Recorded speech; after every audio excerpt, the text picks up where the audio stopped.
It may be retired, but should you still consider buying the 2023 UCS X-Wing? Here's everything you need to know in 3 minutes or less.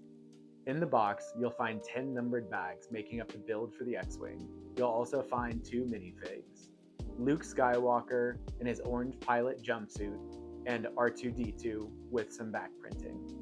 Moving on to the overall build experience, this one took me a little bit over 3 hours and was pretty engaging throughout the process. It actually went surprisingly fast.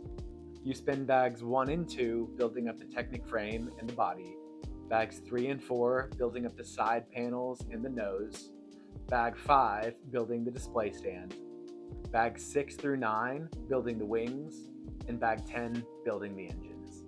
There were some really interesting techniques using snot and hinge pieces to get the angles just right on this ship. Some people have complained that there is trouble getting the pieces to stay attached for the paneling on the sides. The first time that I built this set, I didn't have any issues like that, but the second time I did when attaching them initially on the build. Afterwards though, as long as I was careful, I didn't really have any issues keeping the build together. Overall, it was a fun build with a really pretty finished product. Moving on to figure value. 2 minifigs for a UCS set is about all that can be expected. That is a little sad, but it's a topic for another day.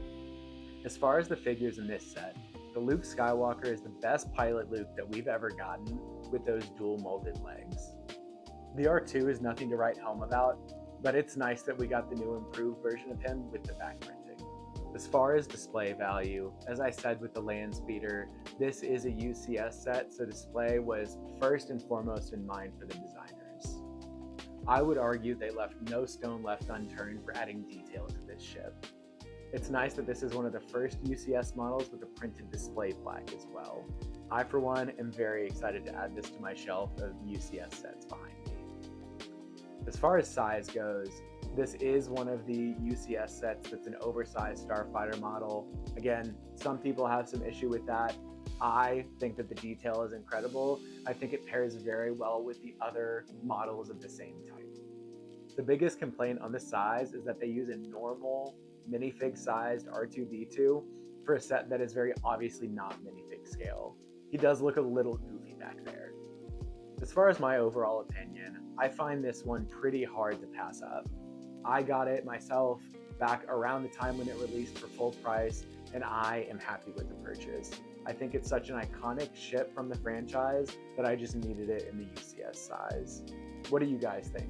Would you pick one up? Thanks for watching.